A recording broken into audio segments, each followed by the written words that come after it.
Hey there, folks. Welcome to Spectrum Pulse. We talk about music, movies, art, and culture. And today we're going to be talking about the newest album from Bruno Mars called 24 Karat Magic.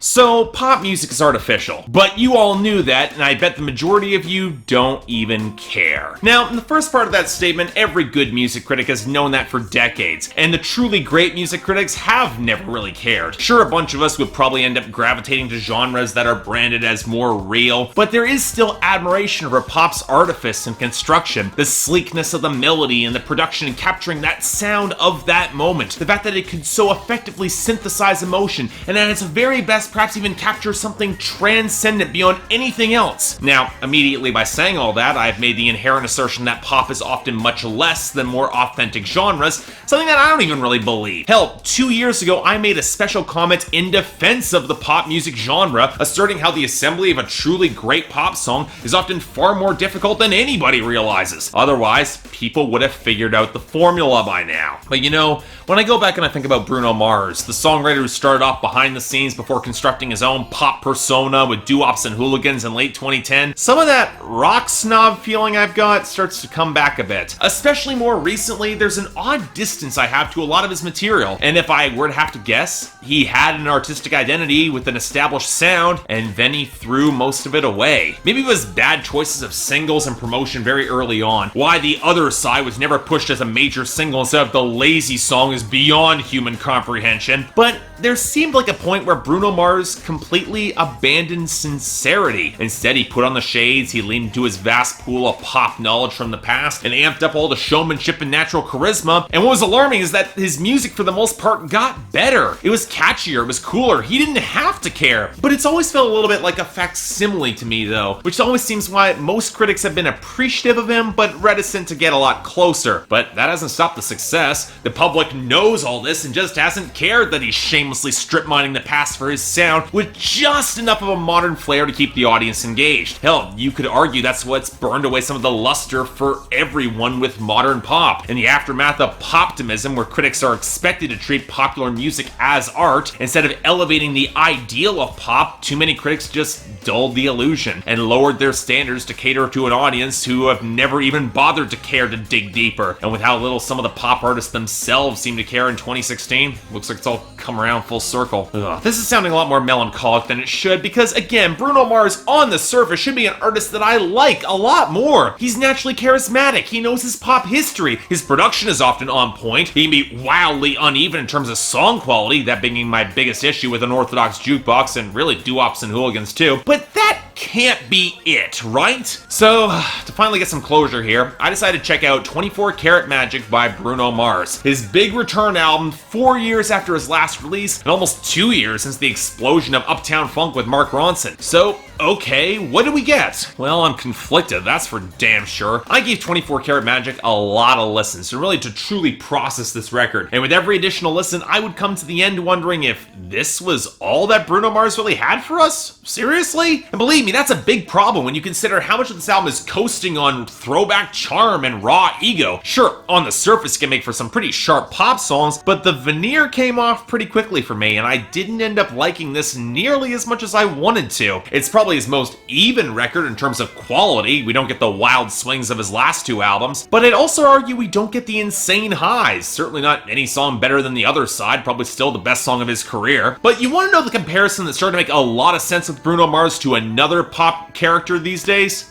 Pharrell. Strange, but kind of think about this. They both started off as producers and songwriters before starting off on their own. They both have called back to similar eras of R&B and soul and funk, and they both have a certain Teflon element to their style and persona. There's a fine gloss there, not a huge amount of texture, and you get the impression that there's a certain amount of distance they've manufactured from their audience. Now, that point is a little bit less true with Bruno Mars. He's a much better singer and showman than Pharrell has ever been, and I'll make the argument that he's he's easily the reason why you're gonna want to check out this album if you're curious at all. He's got personality, he's got a lot of swagger, and he's got a lot of the real pipes to back it up. He sounds really good on this album. But this is all the point where we hit a bit of a snag, because not only does Bruno Mars want to have the devil may care swagger and attitude, there are then love songs on this album where he wants to bring back some of that deeper sincerity. And yeah, he's pretty convincing in that mold, but it only further divides his artistic persona even further and emphasizes the artificiality of that split. We got songs like Perm, where he's doing a raw, howling James Brown impression, follows it with That's What I Like, which sounds imported straight from 2008 R&B with added trap snares. By the time we get to Versace on the Floor, probably the best song here, he's back in Michael Jackson ballad territory. It's not really stuff that I would go to when I listen to Michael, but I get the appeal. But it also highlights a problem that Bruno Mars really only has definition and personality when he's imitating somebody else. Now, to be fair,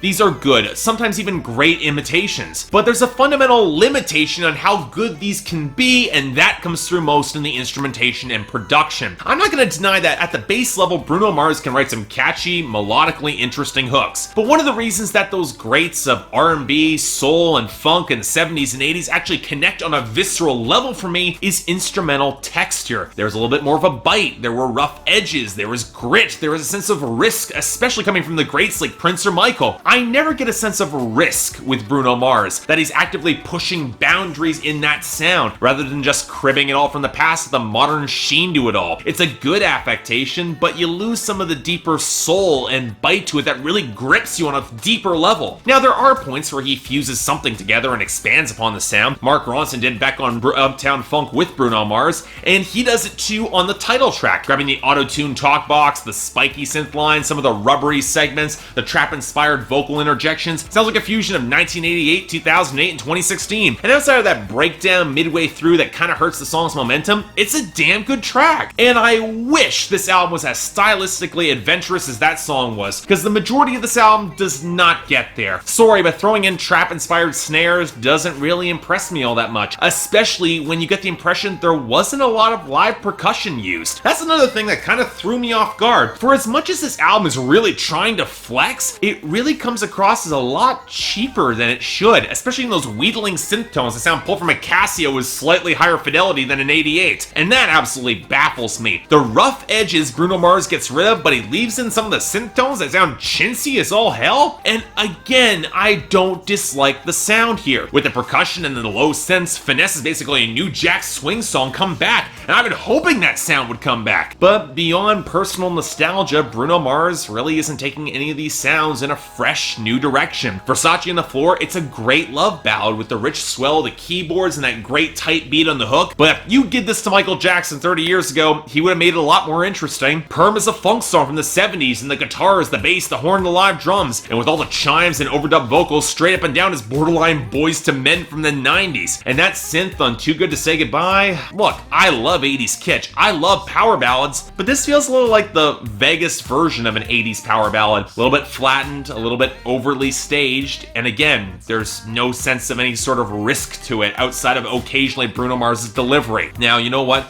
All this could have been redeemed if the songwriting and the lyrics were good. And if you want the most accurate comparison to Pharrell yet, it's in the songwriting, because Bruno Mars and his team, they're not exactly good songwriters. I remember having a conversation on Talking the Charts, the semi-regular podcast that I do, and debating the double agent about 24 Karat Magic, the song, and how he thought the arrogance of the track was over the top and would eventually wear on everybody's nerves. And for as much as I don't entirely agree on that song specifically, it's sadly true about most of the rest of this album, a lot of it to be honest, and not just the ego, but how it's all framed, because I do totally get a lot of it as the pastiche of those songs 30 to 40 years ago, and now they could indeed have some stupid or corny lyrics, but that was not a trend that needed to carry forward. Seriously, on Perm, a song about dance moves inspired by the perming process, when the girls ask Bruno for his autograph, he says, "Gotta do it at my penthouse, that's where I keep my pens." That's not even a good pun. And the rest of trying to get the girl to smile routine reminds me way too much of the leisure suit pickup artist that you find in Vegas. Hell, calling all my lovelies plays exactly in that mold, with him basically threatening to call the other Ishas in his phone with the girl he wants is not picking up. Honestly, it's kind of pissy. Not a side of Bruno that I really like. And that interlude message brought in from Halle Berry nonetheless makes it seem like all the more of a joke that's just not that funny, especially given a lot of Bruno Mars' delivery on that song. And when you add it to the obvious luxury porn of That's What I Like, shows that Bruno's game, it's got a lot of flash to it, but not a lot beneath it. And that's not even particularly good game either. Straight up and down opens up with the line, "Girl, I bet your mama named you good looking because you sure look good to me." And Finesse on the hook has, "We're out here dripping in finesse, it don't make sense." Not only is it grammatically incorrect, there's just very little finesse or flair to any of these lines. And that's the other issue.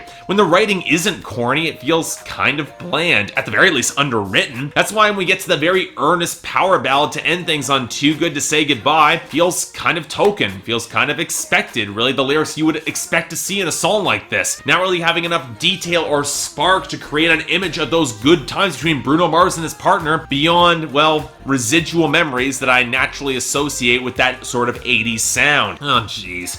All this review is coming out a lot more negative than I want because, again, the foundations of the sound, they are good. And if you're looking for a return to that older sound, or you never had much familiarity with the older sound in the first place, so this is fresh to you, I can see you liking it on a basic pop level. If you're expecting that older sound to be revitalized into something fresh or lyrically interesting beyond token concessions to modern production, look, you're not really gonna get that. Sure, Bruno Mars, he does sound great. He is a great performer, but he has less of a distinct identity than ever, and combined with increasingly shallow recreations of the past in production and lyrics on a record that does feel a little bit too short, I'm feeling a strong 6 out of 10 and only a recommendation if, again, you're yearning for the sound and have never heard or you like this. I can see people being taken in by a lot of the sparkle here, but being honest, not that many sticking around for the morning after. Just saying. So yeah, thanks a lot for watching. I'd like to like and subscribe, I'd be more than grateful. I got the poll up here once again, so what did you guys think of this album? Do you think it managed to come together? Do you think all that style really works and holds out for the rest of the album? Or just think that it's a little bit of a flash in the pan, for lack of better words? Beyond that, anything else I might be able to do to improve my presentation, I'm all ears. As for song request, well, I started up a little new experiment over on my new Spectrum Pulse Patreon, which will tie into how contributors might have a little bit of influence in my upcoming schedule. So if you're interested in that, I got the link over here, check it out. I'd be happy to see you guys on board with the whole experiment. Could be a lot of fun. Until then, I'm Mark, you're watching Spectrum Pulse, and I'll see you next time.